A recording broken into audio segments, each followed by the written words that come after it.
मशवरा देता हूं हुकूमत को और वजीर कानून को मशवरा देता हूं कि ना फिरौन की हुकूमत सारी जिंदगी रही, ना नमरूद रहा, ना जाज बिन यूसुफ रहा, ना यजीद रहा। और यार दरबारी बन के हुक्मरानों की चापलूसी करते करते तुम यहां तक आ गए हो कि अब नबी पाक की इज्जत को हाथ डालना शुरू कर दिया है। और आप यकीन करें सियासी जमातों का इतना बुरा हाल है कि इनके लीडर के बारे में कोई बात करे तो पागल हो जाते हैं ये एहतजाज कर करके। और उसने डायरेक्ट कह दिया कि खत्म नबूवत का मसला ही कोई नहीं, जो दीन की बुनियाद है, किसी को परवाह नहीं। मुझे तो उन लोगों की फिक्र हो रही है जिन लोगों ने इन्हें वोट दिए हैं, वो अल्लाह को क्या जवाब देंगे। और ये अल्लाह माशाल्लाह सारी सियासी जमातें इस तरह की। और मेरा वजीर कानून साहब को भी मशवरा है कि जिंदगी बड़ी थोड़ी है, बड़ी थोड़ी। अल्लाह सबको माफ करता है, अपने रसूल के गद्दारों को माफ नहीं करता। और यहां तुम्हारी गाड़ियों पे झंडे लगे हुए हैं, वहां भी तुम्हारे झंडे लगेंगे, पर इसलिए लगेंगे कि ये गद्दार है नामूसे रिसालत के। ये झंडे लगेंगे। शर्म करो और डर जाओ, बस कर दो। तुम्हारे मुंह में अब दांत पूरे नहीं रहे। कोई शुगर का मरीज है तो कोई ब्लड प्रेशर का, तो कोई हार्ट का, तो कोई कैंसर का। शर्म करो और अपनी कब्र की भी थोड़ी सी फिक्र करो। बताओ पाकिस्तान के कितने सदर गुजरे, वजीर आजम गुजरे, तो उनकी कब्रें कहां हैं? कोई जाता है उनकी कब्रों पे? किसी को खबर है? क्यों अपने लिए जहन्नम इकट्ठी करते? सारा कुछ दुनियादारी रह गई है, सारा कुछ सिर्फ यही रह गया। हजरत अबू बकर सरदार थे, हजरत उमर सरदार थे कबीले, हजरत उस्मान सरदार थे। उन्होंने सरदारियों को ठोकर मार के रसूलुल्लाह के कदमों में बैठना पसंद किया। सरदारियां छोड़ के गुलाम बन गए। तुम सरदारियां बचाने के लिए रसूलुल्लाह की गद्दारी करते हो, शर्म नहीं आती। और काम शिकवा है मुझे इन लोगों से जो मौलवी तो कह देते हैं तू सियासत नकार, और किसी सियासतदान को मना नहीं करते कि जब तुझे सूरत फातिहा भी नहीं आती तो तुझे किसने इजाजत दिया इतनी बड़ी बात। और मैंने पिछले से पिछले जुम्मे भी कहा था, फिर कहता हूं और ऑन दी रिकॉर्ड कहता हूं, मरज़ई कल भी काफिर थे, आज भी काफिर और कयामत तक। और जो उनके कुफर में शक करे वो भी, और पक्का बेईमान है, काफिर है। वो वजीर कानून हो या सूबाई हो या विफाकी हो, मन शक्का फी कुफर ही फकत कफर।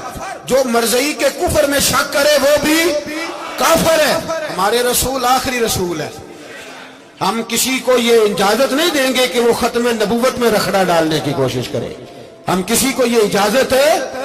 और तुमने कौम को लूटा, लूटते रहो, अब ईमान पे डाके तो ना डालो।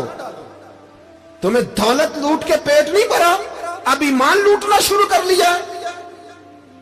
तुम्हारा फैक्ट्रियां लूटकर, कौमी खजाना लूटकर पेट नहीं भरा, भाई मानो अब दीन बेचकर अपनी हुकूमतें पक्की करोगे।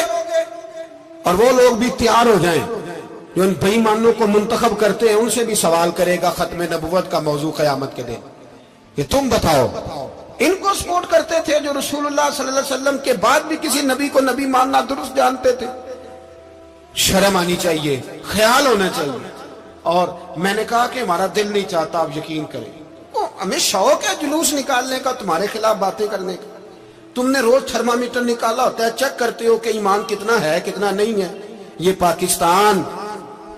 पाकिस्तान अगर सूबा सिंध है तो हजरत अब्दुल्ला शाह गाजी का है, अगर बलोचिस्तान है तो हजरत बाबा अब्दुल रहमान का है, और अगर पेशावर है तो वो सूफिया का है, और अगर ये धरती पंजाब है तो ये दाता अली अजमेरी की है, ये बाबा फरीदुद्दीन की है।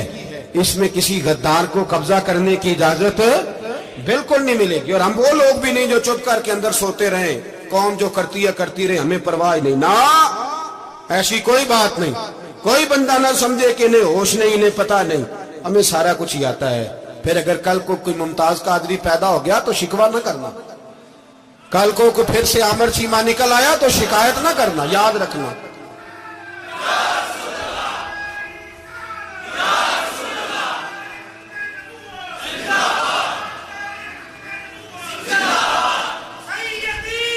तो मेरे भाई खोल के बोल, या नबी रसूल के बोल।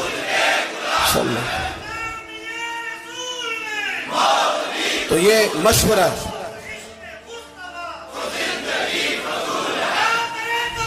جزاک اللہ، تو یہ تمہیں مشورہ ہے۔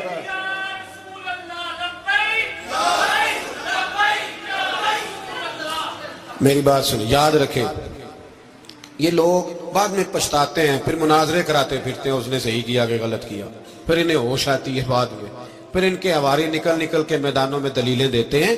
اس لیے ہمارا مشورہ ہے انہیں کہ یہ اپنی حد میں رہیں، اور جو کام تمہارے ذمہ، میں نے کہا نا تم نے بڑا لوٹا، یہ قوم روز تمہیں موقع دیتی ہے لوٹنے کا، یہ موقع دیتی ہے، تو تم نے دولت لوٹ کے پیٹ نہیں بھرے، اب ایمان لوٹنے کے چکر میں آ گئے ہو۔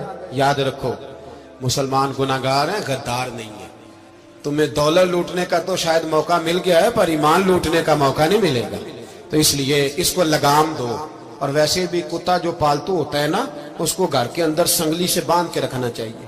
یہ تمہارے بوٹ چاٹتے ہیں، بھونکتے ہیں، تمہارے حق میں وزارتیں لیتے ہیں، ہم نے تو کوئی وزارت نہیں لی تم سے، اور نہ ہمیں شوق ہے، اس لیے کہ ممبری کیا کرنی ہے جس کو ممبر رسول عطا کر دیا جائے، اس نے کیا کرنی ہے یہ ممبریاں جس کو پکا پکا ممبر رسول دے دیا جائے، تو اس لیے اس سے باہر آؤ۔ میں نے کہا بڑے بڑے نمرود، فرعون، قارون دفن ہے، تمہارا بھی نام تک نہیں ہوگا، بالکل نام نہیں ہوگا۔ اس لیے ہمارا مشورہ، اور آپ لوگ بھی آئیں نا یہ اگلے سال، تو ان کو کھڑا کر کے پوچھ لینا، اسلامی جمہوریہ پاکستان کا تم نے MPM میں نے بننا ہے، پہلا کلمہ ہی صحیح سنا دو، چلو خدا کا واسطہ یہی بتا دو کہ تمہیں نماز بھی ڈھب سے آتی ہے کہ نہیں، اور آپ کی موج ہے، آپ بٹھا لیتے ہیں سر پہ، کیا کریں، سمجھانے والے مفت گناہگار ہو گئے اور بہکانے والے سب تمہارے یار ہو گئے۔ اس لیے یہ چھیڑتے ہیں جان بوجھ کے، اور پھر جب کوئی ممتاز قادری علیہ رحمہ پیدا ہوتے ہیں، پھر انہیں دشواری ہوتی ہے، پھر ان کا جینا مشکل ہو جاتا ہے۔ یہ موقع دیتے ہیں، پتہ نہیں کس کے ایجنڈے پہ عمل کر رہے ہیں۔ میرا سوال یہ ہے، میں نے پچھلے جمعے پھر میرا سوال ہے کہ میں پوچھتا ہوں، اس آدمی کو ضرورت کیا ہے ختم نبوت پر بات کرنے کی، جب امت مسلمہ کے متفق کا فیصلہ ہے کہ مرزائی کافر، اسمبلی نے بل پاس کر دیا کہ مرزائی، ان کو اقلیت قرار دے دیا، اور جب سے وہ اقلیت بنے، نہ ہم نے ان کی عبادت گاہ جلائی، نہ ہم نے ان کو قبروں سے نکالا، نہ ہم نے، بس ٹھیک ہے جیسے عیسائی رہتے ہیں، یہودی سے کس ملک میں رہتے ہیں وہ بھی رہے، اقلیت بن کرے، کوئی اعتراض، پر تم انہیں کھینچ کھونچ کے کیوں قریب کرتے ہو؟ تمہارا کیا جرانہ ہے ان کے ساتھ؟ بتاؤ تو صحیح۔ ان لوگوں سے ان کو چاہیے اپنے منہ میں لگام ڈالیں، اور اگر نہیں ڈالیں گے پھر انشاءاللہ ڈالی جائے گی، اور بڑی تگڑی ڈلے گی، اور پھر ایسی ڈلے گی، ایسی ڈلے گی۔ سلمان تاثیر جب مرا تھا نا، تو 5-5 لاکھ روپیہ مولویوں کو آفر کی جنازہ پڑھاؤ، 5-5 لاکھ روپیہ چھوٹے چھوٹے مولویوں کو۔ اور داتا صاحب کی مسجد کے خطیب بھی صوبائی جو تھے، وہ خطیب تھے، ملازم تھے، انہوں نے کہا کہ ایمان نہیں بھیجنا، نکالنا نوکری سے تو نکال دو۔